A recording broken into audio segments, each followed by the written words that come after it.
सभी दर्शकों का प्रतिज्ञा 21 चैनल में हार्दिक स्वागत है। आज का विषय है भारतीय इतिहास और इसके अंतर्गत जो ऐतिहासिक स्थल है उनके बारे में आज अध्ययन करेंगे। आइए देखते हैं।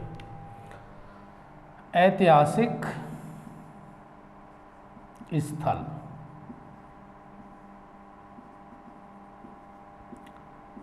प्राचीन भारत के इतिहास में कुछ प्रसिद्ध स्थल रहे हैं, अक्सर वो परीक्षा में पूछ लिए जाते हैं।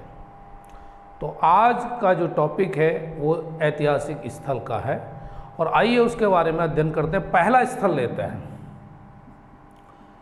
पहला स्थल है कपिशा। इसकी क्या खास बात थी? तब सबसे पहले तो ये देखना है कि ये कहाँ पर स्थित था। यह स्थल अफगानिस्तान, यह स्थल अफगानिस्तान के घोरबंद तथा पंचशील नदियों के संगम पर बसा हुआ था। चूँकि प्राचीन नगर है तो आधुनिक अफगानिस्तान, उस समय ये नाम नहीं रहा क्योंकि ये वर्तमान में अफगानिस्तान बोल रहे हैं। तो हमें स्थिति को देखना है तो क्या कि अफगानिस्तान के घोरबंद और पंचशील नदियों के संगम पर बसा हुआ था ये कपिशा नामक स्थल। दूसरा, प्लिनी के अनुसार हखमनी आक्रांता साइरस ने अपने भारतीय अभियान के दौरान कपिशा नामक नगर को ध्वस्त किया था। देखिए दूसरी जानकारी, ये कपिशा नामक नगर है भी या नहीं, तो इसकी पूरी जानकारी ये कौन दे रहा है? प्लिनी। ये कह रहा है कि भाई उस समय एक आक्रांता साइरस नाम का भारत में आया और उसने उस नगर को ध्वस्त किया। तो प्रमाणित हो गया कि ये नगर था, क्योंकि ये प्लिनी भारत का तो है नहीं, विदेशी है।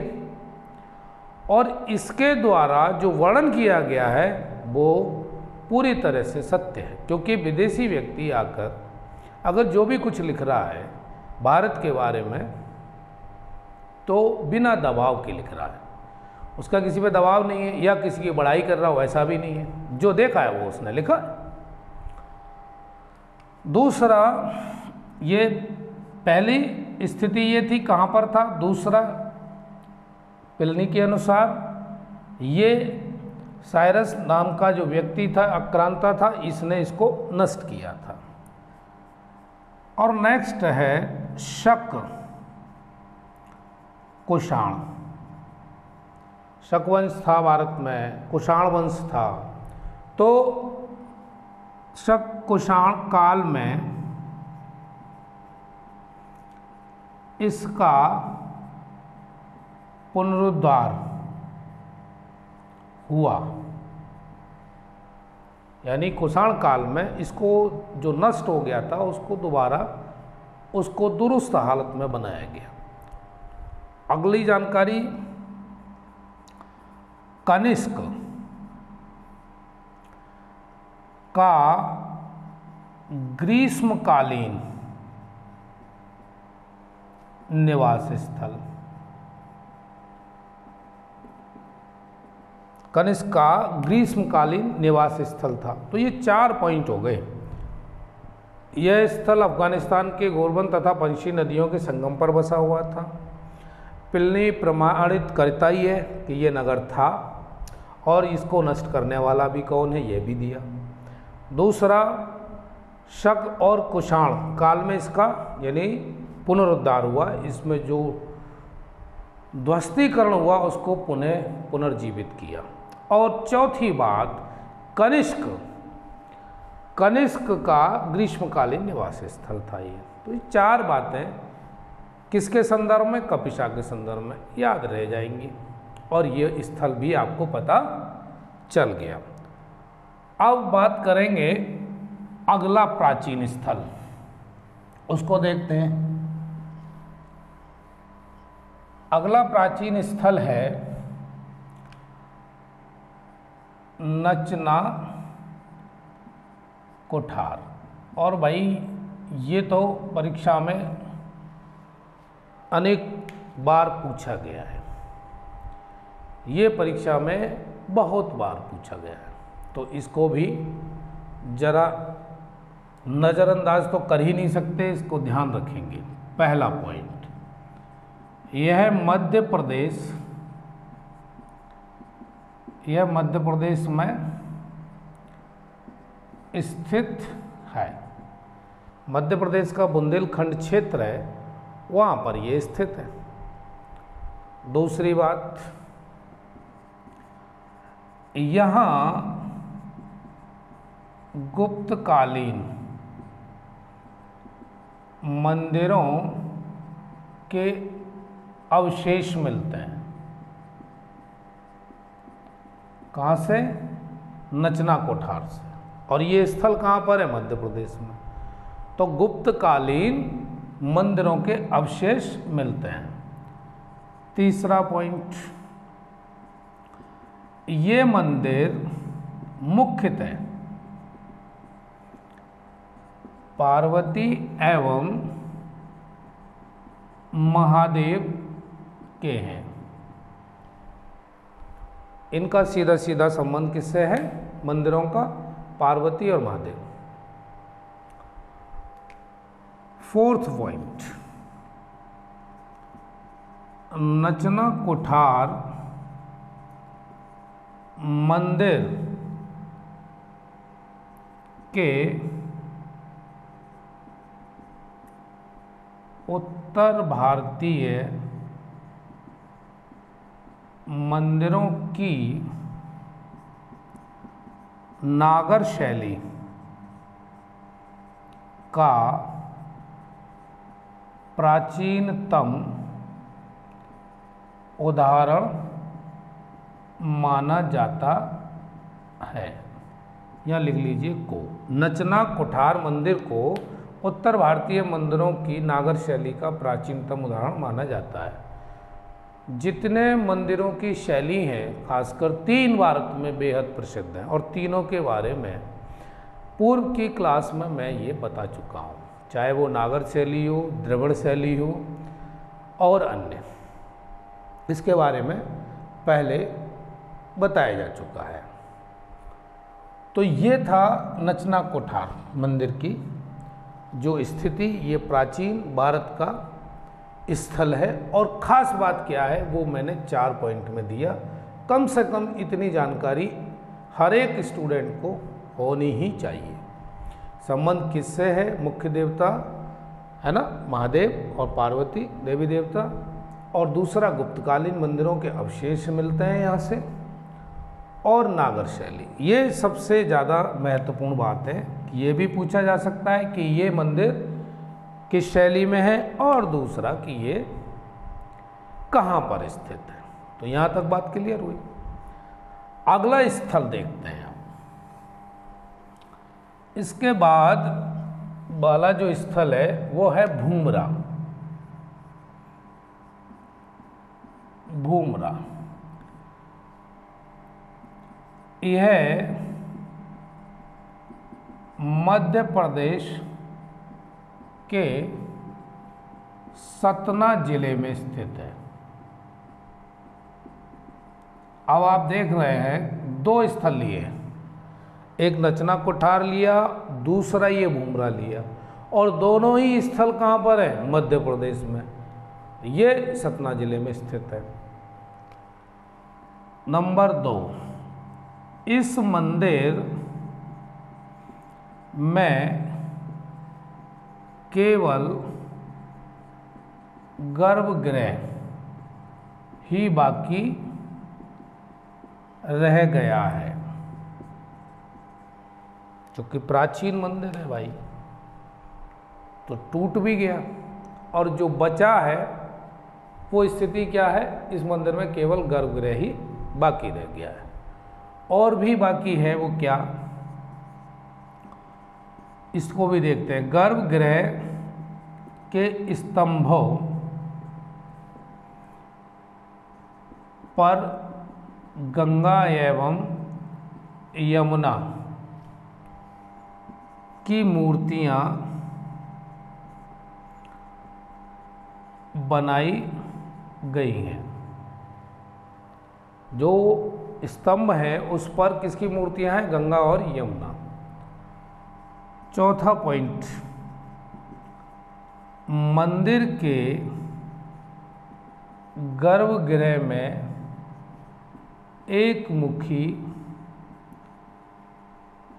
शिवलिंग स्थापित है। तो ये भी मंदिर शिव जी को समर्पित है। जिस तरह से नचना कोठार का था उसी तरह से भूमरा का भी, ठीक है ना। तो ये दोनों के दोनों स्थल कहाँ पर हैं, मध्य प्रदेश में। इसके बाद अगला स्थल लेते हैं। भूमरा के बाद का जो स्थल है वो है चंपा। ये बिहार के भागलपुर जिले में स्थित प्राचीन नगर।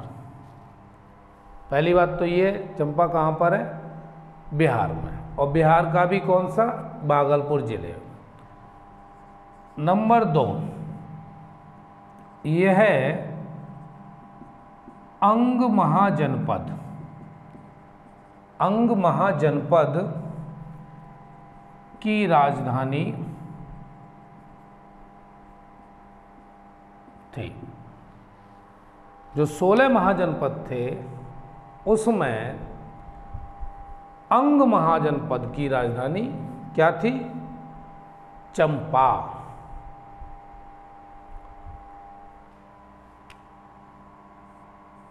और यहां तक समझें, इसका जिक्र तो महाभारत में भी हुआ है।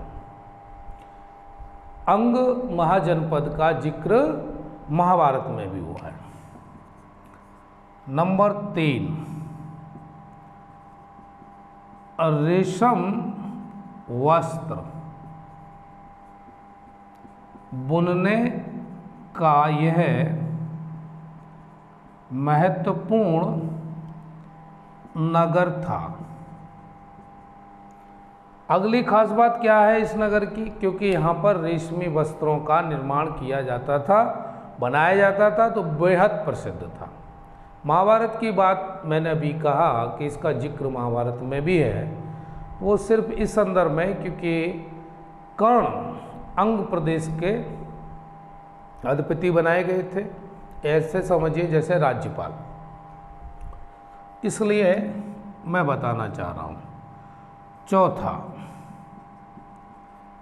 जैन साहित्य में चंपा को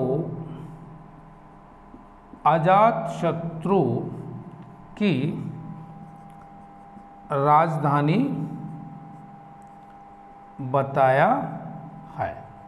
एक और जानकारी, और 5वीं जानकारी ये है कि इसका वर्णन ह्वेनसांग भी करता है। तो कम से कम इतना तो पता होना ही चाहिए कि चंपा कहाँ पर है और इसकी क्या विशेषता है। एक अगले नगर की ओर बढ़ते हैं। अगला जो ऐतिहासिक स्थल है वो है भरहुत।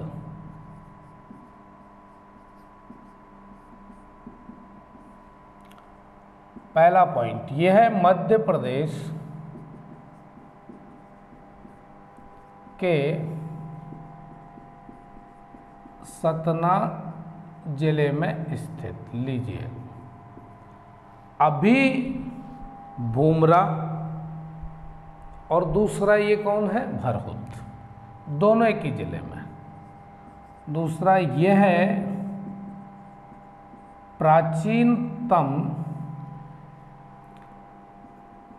स्तूपों वाले शहरों में से एक है। जितने भी प्राचीन शहर मिले और उसमें भी स्तूप मिले, उनमें इसका नाम भी महत्वपूर्ण है, भरहुत का। नंबर 3, यहाँ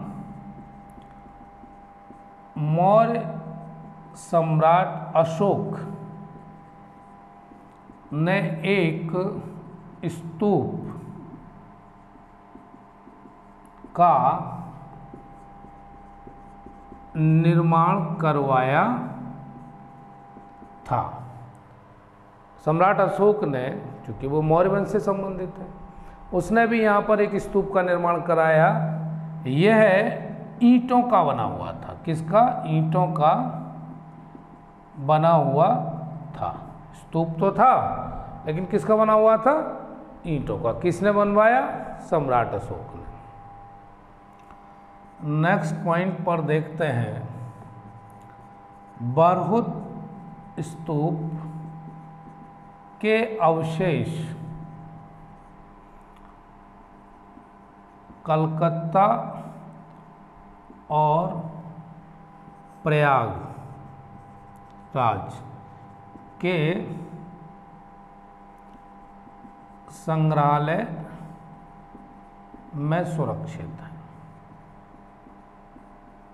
आज भी अगर इसके अवशेष के बारे में पता किया जाए तो कहाँ पर स्थित है? इस संग्रहालय में, कलकत्ता और प्रयागराज के।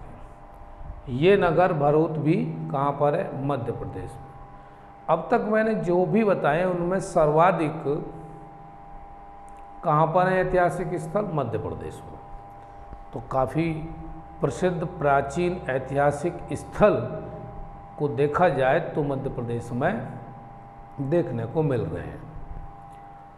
चलिए भाई अगला स्थल देखते हैं। अगला स्थल है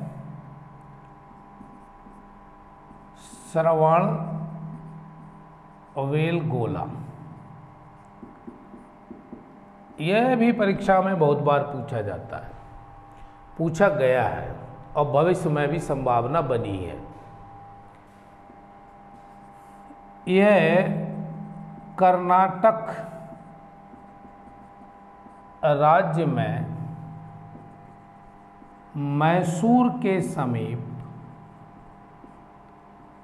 स्थित जैन तीर्थ है। पहली बात तो हमको याद रखनी है कि श्रवणबेलगोला है कहाँ, तो स्थिति पता चल गई कि भाई कर्नाटक में है, मैसूर के समीप, और जैन तीर्थ स्थल है। दूसरा पॉइंट, मौर्य सम्राट चंद्रगुप्त, यानी जो चंद्रगुप्त मौर्य था उसके बारे में बात कर रहा हूँ। चंद्रगुप्त मौर्य, इसको ऐसे भी लिख सकता है, चंद्रगुप्त मौर्य ने यहीं पर अपना जीवन त्यागा था। यानी जीवन के अंतिम दिनों में चंद्रगुप्त मौर्य श्रवणबेलगोला पहुंच गए और एक संलेखना विधि द्वारा, संलेखना विधि, इसके द्वारा उन्होंने अपने प्राण त्याग दिए। अब ये संलेखना विधि क्या है भाई? खाना और पीना दोनों छोड़ देना, ये संलेखना है। अब जब व्यक्ति खाना और पीना छोड़ ही देगा तो एक दिन क्या होगा, प्राण तो निकल ही जाने, क्योंकि ऊर्जा मिलेगी नहीं, एनर्जी मिलेगी नहीं तो चलेगा कैसे इंसान। और एनर्जी मिलने के लिए भाई खाना भी चाहिए और पीना भी, तो लिहाजा जो होना था वो हुआ, और खाना पीना छोड़ दिया तो उसके बाद तो प्राण निकल ही जाएंगे। तो इन्होंने जो प्राण त्यागे वो किस विधि से, संलेखना विधि से, चंद्रगुप्त मौर्य के बारे में। अब श्रवणबेलगोला के बाद लेंगे सारनाथ, इसका भी बेहद महत्व है। पहला पॉइंट, वाराणसी, कहाँ पर है ये, वाराणसी के समीप स्थित प्रसिद्ध बौद्ध स्थल, ये बौद्ध स्थल है कहाँ पर, सारनाथ में। दूसरा, गौतम बुद्ध द्वारा धर्म चक्र प्रवर्तन सारनाथ से ही शुरू किया था,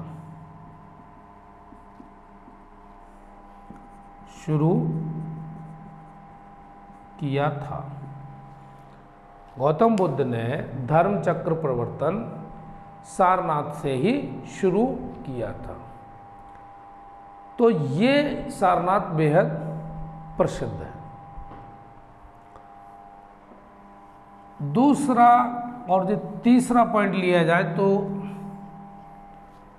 जो अशोक का स्तंभ है जिस पर 4 शेर पीठ सटाए बैठे हुए हैं, कहाँ से लिया, यह भी सारनाथ से। तो सारनाथ बेहद प्रसिद्ध स्थल रहा है, और ख़ास तौर पर देखा जाए तो कौन सा, बौद्ध स्थल। अगला पॉइंट है इनाम गांव। ये जो स्थल है इनाम गांव, इसके बारे में भी देखते हैं कि ये कहाँ पर स्थित है। तो पहला पॉइंट यह है महाराष्ट्र के पुणे जिले में स्थित ताम्र पाषाण कालीन स्थल। क्या खास बात है इस इनाम गांव की, एक तो ये महाराष्ट्र में स्थित है पुणे जिले में, दूसरी ये ताम्र पाषाण कालीन स्थल है। अगला, यह एक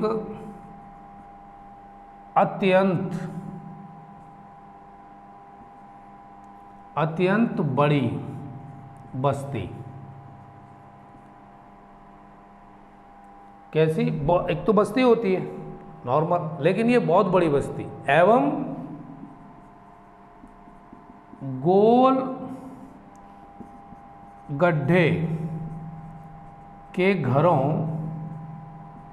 के अवशेष मिले। बड़ी बस्ती, दूसरा गोल गड्ढे के घरों के अवशेष मिले। कहाँ से मिले, इनाम गांव से, और ये महाराष्ट्र में। तीसरा पॉइंट, कृत्रिम बांध, सिंचाई के लिए कृत्रिम बांध भी इन लोगों ने बनाया था। कहाँ पर, इनाम गांव में। दूसरा, कृत्रिम बांध के अवशेष